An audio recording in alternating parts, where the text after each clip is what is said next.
अस्सलाम वालेकुम। आज की वीडियो का जो टॉपिक है वो टेस्ट एटम्स और उसकी टाइप्स हैं जो कि मॉडर्न लैंग्वेज टेस्टिंग के लिए इस्तेमाल की जाती है। अपनी वीडियो को शुरू करते हैं। टेस्ट एक अलग वर्ड है और एटम्स अलग। तो टेस्ट का मतलब क्या है? टेस्ट जो है वो उसका एक्चुअल मीनिंग है कि हम एक इंसान की यानी इंडिविजुअली या फिर ग्रुप में नॉलेज, स्किल, फीलिंग्स, इंटेलिजेंस और उसके एप्टीट्यूड को मैयर करते हैं। और एटम्स जो है वो एक्चुअल पॉइंट्स होते हैं स्टूडेंट्स की, जिसमें हम टेस्ट के ज़रिए इंटरेक्शन कायम कर सकते हैं। हाई क्वालिटी टेस्ट जो है उसमें टाइम भी दरकार होता है और एफर्ट भी लगती है उसको लिखने के लिए। और दूसरी तरफ हम टेस्ट एटम इस तरह ले सकते हैं कि ये एक स्पेसिफिक टास्क है जो कि टेस्ट टेकर से लिया जाता है कि वो इसको परफॉर्म करे। टेस्ट एटम्स एक या एक से ज़्यादा पॉइंट्स या ऑब्जेक्टिव्स पर बेस होता है। एक्चुअल एटम्स जो हैं वो डिफरेंट कॉन्स्टलेशन और कॉन्टेक्स्ट पर डिपेंडेंट होते हैं। अब देखते हैं टेस्ट एटम्स की टाइप्स को। Multiple choice test items, true and false test items, pair matching होती है उसमें, फिलिंग द ब्लैंक्स होती हैं, शॉर्ट क्वेश्चन आंसर होते हैं, ऐसे राइटिंग एटम्स होते हैं टेस्ट के, और कंप्यूटेशनल या प्रॉब्लम सॉल्विंग टेस्ट एटम जिसको कहते हैं वो होता है, और परफॉर्मेंस टेस्ट एटम्स। इन सब को आप वीडियो में डिस्कस करते हैं। सबसे पहले तो हम मल्टीपल चॉइस टेस्ट एटम को डिस्कस करते हैं कि वो किस किस्म के होते हैं। इस टाइप के जो टेस्ट हैं वो सेवरल आंसर चॉइसेस पर बेस होते हैं। इसमें एक होता है स्टेम और दूसरा जो है वो आंसर देना पड़ता है स्टूडेंट को अपनी चॉइस के मुताबिक। स्टेम्प कहते हैं जिसमें आपसे क्वेश्चन पूछा जाता है, और द रिस्पॉन्स अल्टरनेटिव्स का मतलब ये है कि जो आप अपनी मर्ज़ी के मुताबिक आंसर को चूज़ करते हैं। मल्टीपल चॉइस क्वेश्चन के एडवांटेजेस को देख लेते हैं।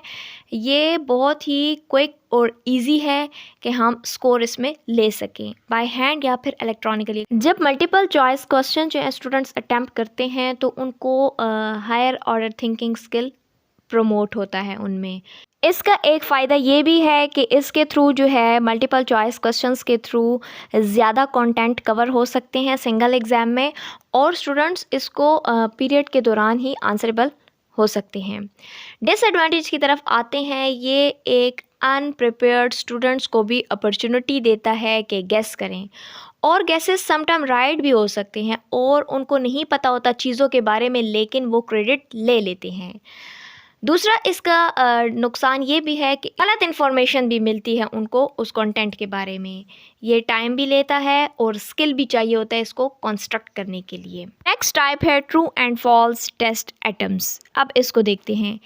ये जो टाइप है इसमें स्टूडेंट से क्वेश्चन पूछा जाता है, स्टेटमेंट उनको दी जाती है कि आपने ऑप्शन को चूज़ करना है या ट्रू या फॉल्स।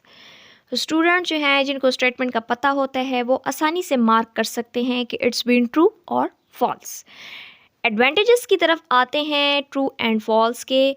ट्रू फॉल्स एटम्स एक वसी किस्म का सैंपल प्रोवाइड करता है कंटेंट का, और इसमें हर किस्म की कॉग्निटिव एबिलिटी को मैयर किया जाता है। स्कोर जो हैं वो रिलायबल होते हैं क्योंकि टीचर को पता होता है कि स्टूडेंट्स ने कौन सा ट्रू लिखा है और फॉल्स, तो इसलिए उसको एक्यूरेटली स्कोरिंग दी जाती है। ट्रू फॉल्स स्टेटमेंट के क्या नुकसान हैं इसको देखते हैं। सिंपल ट्रू फॉल्स एटम जो है वो स्टूडेंट को 50-50 चांस देता है। जिन स्टूडेंट के पास नॉलेज नहीं भी होता कंटेंट के हवाले से वो भी इसको अटैम्प्ट कर सकते हैं। जिनके पास मामूली नॉलेज होता है वो भी जो है इसको फेवर दे सकते हैं। और टीचर का जो है इसमें एक ये नुकसान होता है कि वो स्टूडेंट्स की एबिलिटी को जांच नहीं कर सकते, उनमें फ़र्क नहीं नज़र आ सकता, जैसे कि दूसरे टेस्ट एटम्स में उनको पता चल सकता है कि कौन से स्टूडेंट्स एबल हैं। थर्ड टाइप है मैचिंग टेस्ट एटम्स। ये जो है वो टेस्ट एटम की एक ऐसी काइंड है जिसमें 2 किस्म के फीचर्स दिए जाते हैं। 2 कॉलम, एक नंबर कॉलम होता है या लेटर कॉलम होता है। स्टूडेंट से पूछा जाता है कि करेक्ट आंसर दें जो कि आपको करेक्ट स्टेम दिया गया है यानी क्वेश्चन दिया गया है। एग्जाम्पल देख लें इसकी। NASA हेडिक ग्राफिक ऑर्गेनाइज़र, ये है स्टेम, और आपने आंसर देना है organization device, acronym, symptom of test anxiety. अब हेडिक जो है वो सिम्टम ऑफ टेस्ट एंजाइटी है। ग्राफिक ऑर्गेनाइज़र जो है उसको ऑर्गेनाइजेशन डिवाइस के साथ मैच किया जाएगा, और NASA ये एक्रोनिम है जिसे हम उर्दू में मुखफ़फ़ कहते हैं। एडवांटेजेस की तरफ आते हैं। इसमें शॉर्ट पीरियड ऑफ टाइम दरकार होता है रीडिंग के लिए और रिस्पांस के लिए। ये स्टूडेंट को अलाउ करता है कि ज़्यादा कंटेंट को कवर करे, और इसमें ऑब्जेक्टिव मेजरमेंट देखा जाता है स्टूडेंट के अचीवमेंट का, और मार्क्स उनको आसानी से मिल जाते हैं। नुकसानात अगर देखें तो स्टेटमेंट के हवाले से थोड़ा बहुत नॉलेज हो तो स्टेटमेंट जो है वो ट्रू हो सकती है, और अगर मामूली इंफॉर्मेशन भी ना हो गलत साबित हो सकती है। और इसको कंस्ट्रक्ट करना बहुत मुश्किल होता है क्योंकि एक सेट तैयार करना पड़ता है सेलेक्टिंग का, और रिस्पॉन्सेज ढूंढने पड़ते हैं, तो ये थोड़ा टफ है और टाइम भी ज़्यादा लेता है। फोर्थ टाइप है कंप्लीशन टेस्ट आइटम्स। इसमें रिक्वायर्ड होता है स्टूडेंट को कि आंसर दे क्वेश्चन का, या फिर उस इनकम्प्लीट स्टेटमेंट को ब्लैंक के ज़रिए फिल आउट कर दे और करेक्ट वर्ड या फ्रेज़ का इस्तेमाल करते हुए। अगर हम इसके फ़वाइद को देखें तो इसमें वसी पैमाने पर कंटेंट को कवर किया जाता है और अंदाज़ा लगाया जा सकता है कि कौन सा स्टूडेंट अच्छे तरीके से इसको कर सकता है अटैम्प्ट। और इसमें गेसिंग जो है वो बिल्कुल मिनिमाइज़ हो जाती है, जैसे कि हम ट्रू फॉल्स में या मैच द कॉलम में गेसिंग लगा सकते हैं पेयर मैचिंग में, जबकि फिलिंग द ब्लैंक्स में ये चॉइस फिनिश हो जाती है और इससे ज़्यादा अवेयरनेस मिल जाती है कि स्टूडेंट कितने पानी में है। अगर इसके नुकसानात को देखें तो इसकी कंस्ट्रक्शन बहुत मुश्किल होती है, डिज़ायर के मुताबिक रिस्पांस ढूंढना पड़ता है, और इसमें सम टाइम ऐसा होता है कि क्लूज़ दिए जाते हैं और स्कोरिंग मुश्किल हो जाती है अचीव करना स्टूडेंट के लिए, क्योंकि उस स्टूडेंट को लगता है कि एक से ज़्यादा आंसर ठीक है, और ये उस सूरत में होता है जबकि उस कंटेंट को अच्छे तरीके से प्रिपेयर ना किया जाए। टेस्ट आइटम की जो पांचवी किस्म है वो शॉर्ट क्वेश्चंस एंड आंसर है। शॉर्ट क्वेश्चन और आंसर में क्या होता है, स्टूडेंट को डायरेक्ट आंसर देना पड़ता है क्वेश्चंस का, और वो तकरीबन 3 से 5 लाइंस में कवर हो जाता है। इस तरह के जो टेस्ट आइटम्स होते हैं उसमें स्टूडेंट्स को जज किया जाता है कि किस हद तक उनको कंटेंट की समझ आ गई है और कितना नॉलेज उनको गेन हो चुका है। वैसे तो इसके बहुत से फ़वाइद हैं, लेकिन बिल्कुल आसान जो हैं 2 किस्म के फ़वाइद हैं, वो ये है कि ग्रेड लेने में भी आसानी होती है और लिखने में भी आसानी होती है। अब अगर डिसएडवांटेज की तरफ आएँ तो वो इसका नुकसान तो नहीं कह सकते, लेकिन फिर भी उसको कंसिडर किया जाता है कि ये स्टूडेंट को इनकरेज करता है कि वो मेमोराइज़ करें टर्म्स और डिटेल्स को, और स्टूडेंट जितना कंटेंट गेन कर लेते हैं, उसका नॉलेज उनको जितनी समझ आ जाती है वो उनके लिए सुपरफिशियल होता है, यानी सतही तौर पर सरसरी स्टडी होती है उनकी। सिक्स्थ इज़ ऐसे राइटिंग। ऐसेस जो हैं वो अमूमन रिटन फॉर्म में पैराग्राफ लिखा जाता है या फिर एक पैटर्न दिया जाता है कि इसको फॉलो करते हुए इस तरह का ऐसे लिखा जाए। ऐसे टेस्ट जो हैं वो एक ख़ास किस्म के टीचर मेड टेस्ट होते हैं, और ऐसे राइटिंग में स्टूडेंट्स को एक टॉपिक प्रोवाइड किया जाता है जिस पे उसको कहा जाता है कि इसको समझें और एक्सप्लेन करें। रिटन रिस्पॉन्सेज जो हैं वो स्टूडेंट्स के उसको सीरियसली कंसिडर किया जाता है, और ये स्टूडेंट्स को हेल्प करता है कि वो किस हद तक क्रिटिकल थिंकिंग कर सकते हैं। क्रिटिकल थिंकिंग स्टूडेंट्स की इन्हांस करता है। ऐसे राइटिंग के जो फ़वाइद हैं वो बहुत ही खूबसूरत हैं। ये स्टूडेंट्स को अपॉर्चुनिटी देती है कि वो नॉलेज को डेमोस्ट्रेट करें, स्किल्स और एबिलिटीज़ को मुख्तलिफ़ तरीक़ों से उभारें, और ये जो है वो स्टूडेंट्स की राइटिंग स्किल्स को डेवलप करने में भी मददगार साबित होती है। पर्टिकुलरली ये आर्ग्यूमेंट किस तरह से फॉर्मुलेट करते हैं स्टूडेंट्स, और एविडेंस और रीजनिंग के साथ कैसे एक्सप्लेन करेंगे, तो ये बहुत ही इसमें हेल्पफुल होती है ऐसे राइटिंग। अब इसके डिसएडवांटेज की तरफ आते हैं। इसमें इंस्ट्रक्टर का ज़्यादा टाइम लगता है कि वो उसको रीड करे और ग्रेड दे। इसमें ज़्यादा कंटेंट और ऑब्जेक्टिव को मेजर नहीं किया जा सकता। अगर इसको क्लास में ही परफॉर्म किया जाए, प्लानिंग ना हो और रिवीजन ना की हो, तो फिर as a result of this हमें poor quality of writing appear होगी। स्टूडेंट ठीक तरीके से प्रिपेयर नहीं होंगे, वो आर्ग्यूमेंट्स नहीं कर सकेंगे, रीजनिंग और एविडेंस नहीं दे सकेंगे उस कंटेंट पर, तो जाहिर सी बात है पुअर राइटिंग ही सामने आएगी।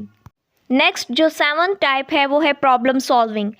ये सब्जेक्टिव टेस्ट आइटम की एक दूसरी फॉर्म है जिसको प्रॉब्लम सॉल्विंग या कंप्यूटेशनल एग्ज़ाम क्वेश्चन भी कहा जाता है। इस किस्म का जो आइटम्स होते हैं उसमें स्टूडेंट को प्रेजेंट करते हैं एक प्रॉब्लम या सिचुएशन या कोई भी काम, उसमें उसको डेमोस्ट्रेट करना होता है या वर्क वो प्रोसीजर के थ्रू सामने लाता है, करेक्ट सोल्यूशन देता है, तो उसको प्रॉब्लम सॉल्विंग कहते हैं। इसके फ़वाइद को देखें तो ये आसानी से कंस्ट्रक्ट भी किए जाते हैं, और as compare to multiple choice और मैचिंग आइटम्स इसमें मोस्ट अप्रोप्रिएटली मेजर किया जाता है ऑब्जेक्टिव्स की लर्निंग को, और फोकस किया जाता है एबिलिटी को, देखा जाता है कि किस तरह से प्रॉब्लम का जो सोल्यूशन दिया गया है नॉलेज और स्किल के मुताबिक है। इसमें गेसिंग नहीं कर सकते। अगर प्रॉब्लम सॉल्विंग के नुकसानात को देखें तो इसमें लो टेस्ट प्रोवाइड होता है, और टेस्ट के जो स्कोर हैं उसकी भी रिलेबिलिटी होती है, यानी कि इतने आसानी से नहीं मिल सकते मार्क्स। और इसमें इंस्ट्रक्टर को ज़्यादा टाइम लगता है रीड करने में और ग्रेड देने में, और स्टूडेंट की जो ऑब्जेक्टिव मेजरमेंट है, यानी कि किस तरह से हम उसको जज कर सकते हैं कि वो किस हद तक अचीव कर सकता है इस कंटेंट को, तो वो नहीं हो पाती। टाइप्स है performance test items. Performance test item को डिज़ाइन किया जाता है कि स्टूडेंट की एबिलिटी को देखा जाए कि वो किस तरह से सिमुलेटेड सिचुएशन को करेक्टली परफॉर्म करते हैं, यानी सिमुलेटेड सिचुएशन नकली सूरत हाल को कहा जाता है। सिमुलेशन का मतलब है इमिटेट, यानी कॉपी करना, एक ऐसी चीज़ को रिप्रेजेंट करना जो कि रियल ना हो। फॉर एग्ज़ाम्पल कोई मॉडल हम रिप्रेजेंट करते हैं, वो रियल तो नहीं होता लेकिन उसको रिजेम्बलेंस देकर सामने प्रेजेंट किया जाता है। परफॉर्मेंस टेस्ट एटम को दो तरीक़ों से प्रेजेंट किया जाता है, एक थ्योरी में और दूसरा प्रैक्टिस में।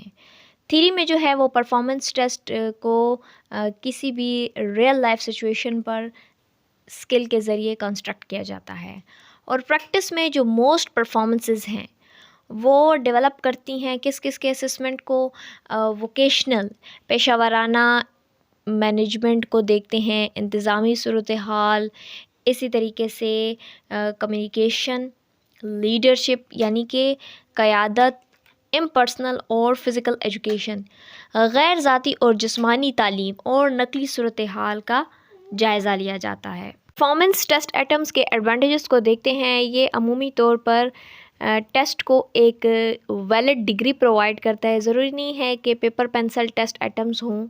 ये लर्निंग के मकासद को मुय्यर करने के लिए बहुत ज़्यादा मुफीद है। इसके साथ साथ इससे स्टूडेंट की काबिलियत पर फोकस किया जाता है कि वो रियल लाइफ सिचुएशन में कोई भी स्किल और नॉलेज को अप्लाई कर सकते हैं। इसकी लिमिटेशंस को देख लेते हैं कि स्टूडेंट्स को इंडिविजुअली टेस्ट करना पड़ता है, यानी ग्रुप की फॉर्म में नहीं। वो तो पूरी क्लास, बाकी जो टेस्ट एटम है उस पर पूरी क्लास जो है एट अ टाइम अटेम्प्ट कर सकती है, कोई भी ऑब्जेक्टिव हो। लेकिन जो परफॉर्मेंस टेस्ट एटम है उसमें इंडिविजुअली देखा जाता है हर स्टूडेंट को। ये एटम्स जो हैं वो कॉस्टली होते हैं, बहुत ज़्यादा मतलब उस पर एक्सपेंस आता है, टाइम कंज्यूमिंग भी होते हैं, और ये आसान नहीं है कि टेस्टिंग की फॉर्म की जाए। हम ये भी कह सकते हैं कि ये टेस्टिंग की मुश्किल तरीन फॉर्म है। ये जनरली जो है लो टेस्ट प्रोवाइड करता है, और स्कोरर रिलायबिलिटी भी होती है, यानी टेस्ट के स्कोर भी ज़्यादा रिलायबल नहीं होते। तो स्टूडेंट आज की वीडियो में इतना ही। बज़ाहिर तो ये एक छोटा सा कंटेंट लगता है टेस्ट एटम्स और उसकी टाइप्स, लेकिन ये जो है 10 to 15 मार्क्स का जब अटैम्प्ट करना पड़ता है क्वेश्चन, तो उसमें हर एक चीज़ मैटर करती है। तो अगर आपको वीडियो एक दफ़ा समझ ना आए तो दोबारा देखें, ताकि आपके लिए मास्टर लेवल के मुताबिक ये कंटेंट इजी हो जाए और आप आसानी से इसको लिख सकें। Thank you so much for watching the video. If you like the video please give huge thumbs up and kindly subscribe my channel for more updates. See you soon, take care of yourself, Allah हाफिज़।